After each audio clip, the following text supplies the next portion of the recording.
నమస్తే. ఇప్పుడు మాట్లాడే టాపిక్ వచ్చేసి అమరావతి పనులు పునఃప్రారంభానికి ఆంధ్రప్రదేశ్కి వచ్చినటువంటి ప్రైమ్ మినిస్టర్ నరేంద్ర మోదీ మాట్లాడుతూ అమరావతి గురించి చెప్పిన మాట ఏంటంటే అమరావతి అనేది పుణ్యభూమి అంట. మరి అమరావతి పుణ్యభూమి అయితే 2015 నుంచి 2025 ఈ రోజు వరకు అమరావతి రాజధాని ఒక రూపురేఖలన్నీ అగమ్య గోచరంగా అస్తవ్యస్తంగా ఉంటే మీరు చేసింది ఏంటి? ప్రధానమంత్రిగా ఉంది. మరి పుణ్యభూమి అని మీరు ఫీల్ అయినప్పుడు పుణ్యభూమిని కాపాడే పని చేయాలా? పుణ్యభూమిలో రాజధాని కడుతున్నప్పుడు రాజధానికి కేంద్ర ప్రభుత్వం నుంచి ఎలాంటి సహాయ సహకారాలు ఇవ్వాలా? అన్నీ ఇవ్వాలా? ఇవ్వకుండా మీరు ఏం చేశారు 10 సంవత్సరాలుగా? పుణ్యభూమిని సర్వనాశనం చేశారు కాబట్టి మళ్ళీ మీరు ఇప్పుడు వచ్చి పనులు పునఃప్రారంభిస్తున్నారంటే 10 సంవత్సరాల్లో అక్కడ ఏం జరగలేదని అర్థమవుతుంది కదా. 10 సంవత్సరాల్లో మీరే శంకుస్థాపన చేసిన ప్రాజెక్టుకి 10 సంవత్సరాలుగా పనులు జరగకుండా అక్కడే ఉంది అంటే మీరు ఆ దేశాన్ని వికసిత్ భారత్ 2047కి చేస్తారంటే ఎలా నమ్మాలి మేము? మీరు దేశాన్ని అభివృద్ధి పరంగా పరుగులు పెట్టిస్తున్నారంటే ఎలా నమ్మాలి? మీరు దేశంలో ఆర్థిక వ్యవస్థని 10-11 స్థానంలో ఉన్న ఆర్థిక వ్యవస్థని 5వ స్థానానికి తీసుకొచ్చారంటే ఎలా నమ్మాలి? మీరు శంకుస్థాపన చేసిన రాజధానికి 10 సంవత్సరాల్లో ఒక ఇటు నుంచి ఒక ఇటు వేయలేకపోయారు. వేయలేకపోగా మళ్ళీ మీరు 10 సంవత్సరాల తర్వాత వచ్చి పనులు పునఃప్రారంభిస్తున్నారంటే మీ అభివృద్ధిలో డొల్లతనం కనిపిస్తుందా లేదా? మీరు చెప్పేటువంటి అభివృద్ధి ఏదైతే ఉందో అది మొత్తం ఫేకా కాదా, జుమ్లానా కాదా? అమరావతి ఒక సాక్షాత్తు బెస్ట్ ఎగ్జాంపుల్ మీ పరిపాలనకి, మీ పాలనా తీరుకి, మీ ఇన్యాక్టివ్నెస్కి, మీ ఇన్ఎఫెక్టివ్ గవర్నెన్స్కి. సో పుణ్యభూమిని కాపాడే పని మీరు 10 సంవత్సరాలు ఎప్పుడు చేయకపోగా మళ్ళీ వచ్చి అదే రాజధానికి పనులు పునఃప్రారంభం చేసే పని చేశారంటే 10 సంవత్సరాల్లో అమరావతి పరిస్థితి ఏంటో దేశం పరిస్థితి కూడా అంతకంటే దారుణమే అనేది మాత్రం చాలా ప్రస్ఫుటం. అది అంధభక్తులకైతే ఈ జన్మకు అర్థం కాదు. తర్వాత ఇది కలల రాజధాని అంటే ఇది వికసిత్ భారత్ డైరెక్షన్లో భారత్ ప్రయాణించే దాంట్లో ఇది చాలా అద్భుతమైన దాన్ని ఏమంటారు ఫ్యూయల్గా హెల్ప్ అవుతుందని చెప్పే ప్రయత్నం చేశారు. ఇంద్రలోకం యొక్క రాజధాని అమరావతి అంటే ఆంధ్రప్రదేశ్ రాజధాని కూడా అమరావతి అని చెప్పే ప్రయత్నం చేశారు. అంత కథలు, పురాణాలు, ఇతిహాసాలు తప్ప పనితీరు మాత్రం సున్నా. అండ్ ఏపీ రాజధాని స్వర్ణాంధ్ర కళ సాకారానికి చేయిస్తున్న అమరావతి అని చెప్పే ప్రయత్నం అయితే చేశారు. అమరావతి ఆంధ్రప్రదేశ్ యువత యొక్క కళల్ని సాకారం చేస్తుందని, దీనికి కేంద్రం మద్దతుగా ఉంటుందని చెప్పే ప్రయత్నం ఇది పచ్చబద్ధం. 2015లో ఇదే మాట చెప్పారు. అమరావతి యొక్క ఆంధ్రప్రదేశ్ రాజధాని కట్టేదానికి ఆంధ్రప్రదేశ్తో కేంద్ర ప్రభుత్వం భుజం కలిపి నడుస్తుందన్నారు. 10 సంవత్సరాలు అయింది, అక్కడే ఉంది. ఇప్పుడు మళ్ళీ వచ్చి చెప్పాడు కేంద్రం చేయినిస్తుందనేసి. ఎంతవరకు ఇస్తుందో ఇంకో 10 సంవత్సరాల తర్వాత కానీ మనం మాట్లాడుకోగలం దీని గురించి. ఇప్పుడు ఎందుకంటే 10 సంవత్సరాల తర్వాత ఇప్పుడు చూస్తే జీరో డెవలప్మెంట్ ఇన్ అమరావతి. అప్పుడు చెప్పిన మాట ఏంటంటే కందా మిలాకర్ డెవలప్ కరింగే అన్నాడు.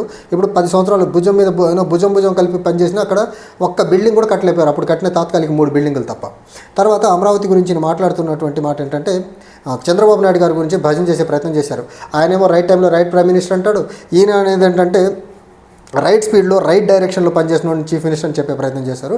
నేను గుజరాత్ ముఖ్యమంత్రిగా ఉన్నప్పుడు చంద్రబాబు నాయుడు గారు హైదరాబాద్లో ఎలాంటి టెక్నాలజీ పరంగా ఎలాంటి డెవలప్ చేస్తున్నారో నేను మొత్తం అధికారులతో నేను ట్రాక్ చేసి కాపీ కొట్టి నేను ప్రధాని అయిన తర్వాత వాటిని ఇంప్లిమెంట్ చేసే పని చేస్తున్నాను అనేసి ఒకళ్ళు ఎంత దారుణంగా పొగడుకున్నారంటే అంత దారుణంగా పొగడుకున్నారు వీళ్ళు.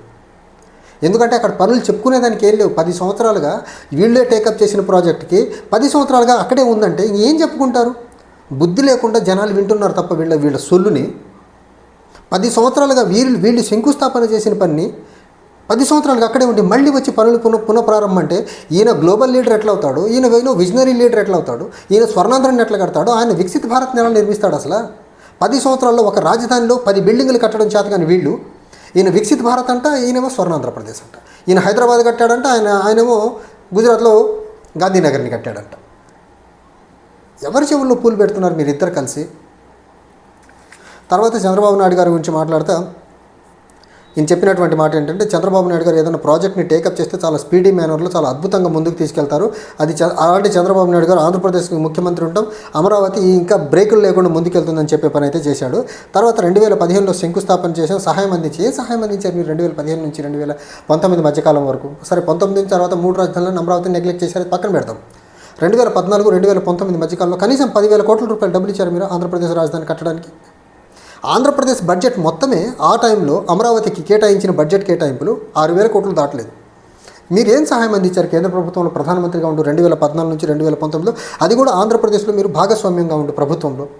అంటే మీరు భాగస్వామ్యంగా ఉండి కూడా కనీసం పిల్లికి బిచ్చమేలా మీరు ఆంధ్రప్రదేశ్కి, అమరావతికి, ఆంధ్రప్రదేశ్ అభివృద్ధికి.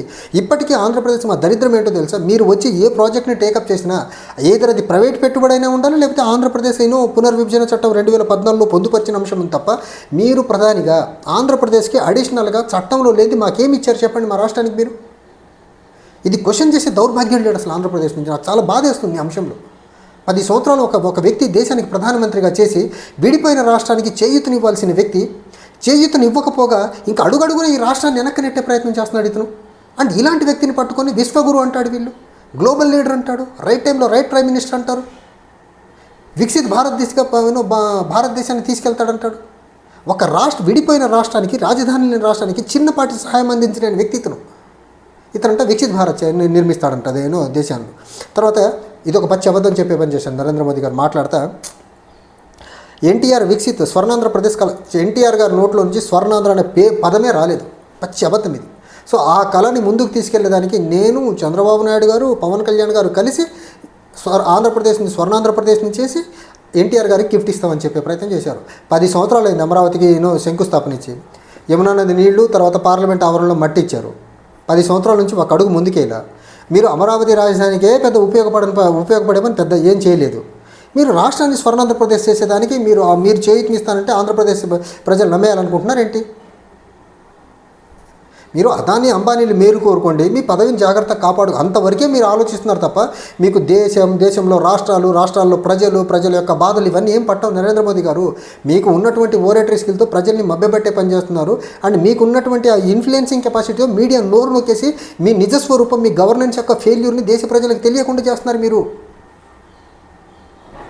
అండ్ నరేంద్ర మోదీ గారు మాట్లాడుతూ ఇన్ఫ్రాస్ట్రక్చర్ ప్రాజెక్ట్స్ వల్ల దేశంలో ఎంప్లాయ్మెంట్ జనరేషన్ జరుగుతుందంట. నేను ఇందాక చెప్పా, దేశంలో 45 ఇయర్స్లో హైయెస్ట్ రేట్ ఆఫ్ అన్ఎంప్లాయ్మెంట్ ఉంది. ఇన్ఫ్లేషన్ పరంగా పీక్స్లో ఉంది ఇన్ఫ్లేషన్ దేశంలో ఈరోజు. వేజ్ స్టాగ్నేషన్ 25 ఇయర్స్లో హైయెస్ట్ వేజ్ స్టాగ్నేషన్ ఉంది ఇండియాలో. మీరు ఇన్ఫ్రాస్ట్రక్చర్ ప్రాజెక్ట్స్ పరంగా ఆంధ్రప్రదేశ్లో డెవలప్మెంట్ చేసి ఎంప్లాయ్మెంట్ జనరేట్ చేస్తే వేజెస్ స్టాగ్నేషన్ ఎందుకు అవుతుంది? ఎంప్లాయ్మెంట్ 45 ఇయర్స్లో హైయెస్ట్ రేట్ ఆఫ్ అన్ఎంప్లాయ్మెంట్ ఎలా ఉంటుంది దేశంలో? మీరు పచ్చి అబద్ధాలు ఎందుకు చెప్తున్నారో అసలు అర్థం కాని పరిస్థితి. ఈ అబద్ధాన్ని క్వశ్చన్ చేసేవాళ్ళు లేడు దేశంలో. జనరల్గా మీడియా ఇలాంటి అంశాలని స్టాట్స్తో పెట్టుకొని మాట్లాడాలి, కానీ మీడియాకి వెన్నుముక లేకుండా చేశాడు కదా ఈ దేశంలో. మీడియా మొత్తాన్ని గోధి మీడియాగా మార్చుకున్నాడు కదా. తర్వాత వికసిత్ భారత్కి 4 పిల్లర్లు అని చెప్పే ప్రయత్నం చేశాడు. ఇది చాలా అద్భుతమైన స్టేట్మెంట్ ఇక్కడ ఇచ్చాడు ఆయన. సో వికసిత్ భారత్లో 4 పిల్లర్స్ ఏంటంటే రైతులంట, యువతంట, నారీ శక్తి అంట, తర్వాత పేదవారులంట. సో కిసాన్ గురించి మాట్లాడితే రైతు నల్ల చట్టాలు తీసుకొచ్చి నెలల తరబడి దేశంలో ఉన్నటువంటి మరీ ముఖ్యంగా ఉత్తర భారతదేశంలో ఉన్న రైతుల్ని నెలల తరబడి రోడ్ల మీద కూర్చోబెట్టిన ఘనత మీది. మీరు రైతుల యోగక్షేమాల కోసం మాట్లాడే మనిషి, నమ్మేయాలి మేము. తర్వాత ఈయన మాట్లాడుతుంటే youth 45 years rate of highest unemployment ఉంది దేశంలో. అండ్ మీరు యువతను ఏ దారిలో తీసుకెళ్తున్నారో అర్థమవుతుందా? మీరు కంప్లీట్లీ ఒక రిలీజియస్ ట్రాన్స్లోకి తీసుకెళ్ళి దేశంలో యువతకి మతమే ఆధారంగా బతకాలని చెప్పేది డైరెక్షన్లో తీసుకెళ్తున్నారు తప్ప దేశంలో యువతకి మీరు 4th ఇండస్ట్రియల్ రివల్యూషన్ టెక్నాలజీ నేర్చుకొని దేశంలో మంచి ఉద్యోగాలు చేయండి అని ఎక్కడని చెప్పారా మీరు? అసలు దేశంలో యువతకి ఎప్పుడన్నా సందేశం ఇచ్చారా దేశంలో యువత చదువుకొని మంచి ఉద్యోగాలు చేయాలని? ఎప్పుడన్నా మీ నోట్లోంచి మాట వచ్చిందా గత 11 సంవత్సరాలలో? రాలా. అండ్ తర్వాత చెప్పినటువంటి నారీశక్తి, మీరు నారీశక్తి ఇన్ఫ్లేషన్ పెంచేసి అమాంతంగా పెరిగేలా చేసి దేశంలో మహిళలు ఇళ్లల్లో ఇన్ఫ్లేషన్ పెరిగి 3 పూట్లు ప్రాపర్గా వాళ్ళకి ఇంట్లో కుటుంబ సభ్యులకు వంట పెట్టలేని పరిస్థితి. ఇది మీ ఘనత. ఇంకో పక్క నారీశక్తి అని చెప్తున్నారు, మహిళల మీద దేశంలో అత్యాచారాలు ఆగుతున్నాయా? మరీ ముఖ్యంగా ఉత్తరప్రదేశ్లో, మధ్యప్రదేశ్లో, రాజస్థాన్ లాంటి రాష్ట్రాల్లో. నిన్న నైనితాల్లో ఏం జరిగింది? ఎక్కడ మహిళలకు సెక్యూరిటీ ఎక్కడ మీ పాలనలో? తర్వాత ఇంకో మాట ఏం చెప్పింది, పేదవారు కూడా వికసిత్ భారత్లో ఇంకో పిల్లర్ అంట. పేదవారు మిమ్మల్ని అదాని అంబానీల యొక్క అవసరాన్ని మోసేదానికి ఒక పిల్లర్లో ఉపయోగపడుతున్నారు తప్ప మీ వికసిత్ భారత్లో వాళ్ళకు ఉపయోగం ఏమీ లేదు. సో నేను neo liberal policies of Hindutva politics of Narendra Modi అని నిన్న ఒక వీడియో చేసి అందులో చెప్పాను. సో ఇలాంటి నెరేషన్స్ ఇలా ఉంటాయి. ఈయన చేసేటువంటి మేలు ఏంటో తెలుసా? మొత్తం అదాని అంబానీలకి క్రోనీ క్యాపిటలిజాన్ని ప్రమోట్ చేసి బ్యాంకు దోపిడీదారులను ప్రమోట్ చేసుకుంటా దేశాన్ని విచ్ఛిన్నం దిశగా తీసుకెళ్తున్నాడు తప్ప నరేంద్ర మోదీ దేశాన్ని పురోగామి దిశగా, అభివృద్ధి దిశగా తీసుకెళ్ళట్లేదు. ఈ నెరేటివ్స్ వరకే. రియల్ ఎజెండా కార్పొరేట్స్కి మేలు చేసేదానికి ఉంది. దేశంలో ప్రజలకు మేలు జరగట్లేదు. దేశంలో అన్ఎంప్లాయ్మెంట్ తగ్గట్లా, ఇన్ఫ్లేషన్ తగ్గట్లా, రైతుల స్థితిగతులు బాగుపడట్లా, నిత్యావసర ధరలు వస్తువులు పెరుగుకుంటూ పోతున్నాయి తప్ప తగ్గే పరిస్థితి లేదు. ఏ ఒక్క ఆస్పెక్ట్లో కూడా నరేంద్ర మోదీ గారు దేశాన్ని రైట్ డైరెక్షన్లో తీసుకెళ్లే పని చేయట్లేదు గత 11 సంవత్సరాలుగా. Only management. అండ్ తర్వాత చంద్రబాబు నాయుడు గారి నుంచి మాట్లాడుతూ ఆయనేమో రైట్ టైంలో రైట్ పిఎం అంటాడు, ఈయనేమో రైట్ స్పీడు రైట్ డైరెక్షన్లో పనిచేస్తున్నటువంటి ముఖ్యమంత్రిని ఒకరికొకరు భజన చేసుకుంటూ చాలా అద్భుతంగా అమరావతి పునఃప్రారంభం అనే నాటకాన్ని రక్తి కట్టించే పని అయితే ఇద్దరు చాలా అద్భుతంగా చేశారు. అండ్ ఆంధ్రప్రదేశ్కి సంబంధించినటువంటి రాజధాని పూర్తయిపోతే ఆంధ్రప్రదేశ్ జీడిపి చాలా స్పీడీ మేనర్లో బుల్లెట్ ట్రైన్లో వెళ్తుందని చెప్పే ప్రయత్నం చేశారు. ఆ బుల్లెట్ ట్రైన్లు ఎప్పుడు వస్తాయో నాకు తెలియదు. ఇప్పటికీ నరేంద్ర మోదీ 11 సంవత్సరాల్లో ప్రధానమంత్రి అయిన తర్వాత దేశంలో 1,00,000 టార్గెట్స్ పెట్టాడు. ఈ టార్గెట్స్ మనం ఈ టైంకి అచీవ్ అవ్వాలనేసి ఒక్క టార్గెట్ అచీవ్ అయ్యే పని చేయలేదు.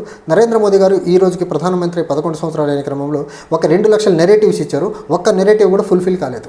ఇది నరేంద్ర మోదీ గారి పాలన, నరేంద్ర మోదీ గారి పనితీరు దేశంలో గత 11 సంవత్సరాలుగా. ఓన్లీ మాటలే తప్ప. నేను జయరాం రమేష్ గారు వన్ ఆఫ్ ఆయన స్టేట్మెంట్లో క్యాస్ట్ సెన్సస్ గురించి చెప్పినప్పుడు only headlines without deadline. So Narendra Modi గారి మాటలు ఓన్లీ హెడ్లైన్సే ఉంటాయి.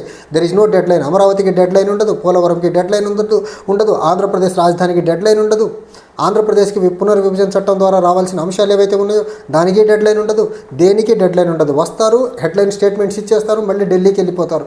మళ్ళీ ఆ ప్రాజెక్టులు ఎక్కడున్నా ఏంటి అని పట్టించుకునే నాదుడు కూడా లేడు ఆంధ్రప్రదేశ్కి సంబంధించి. Thank you.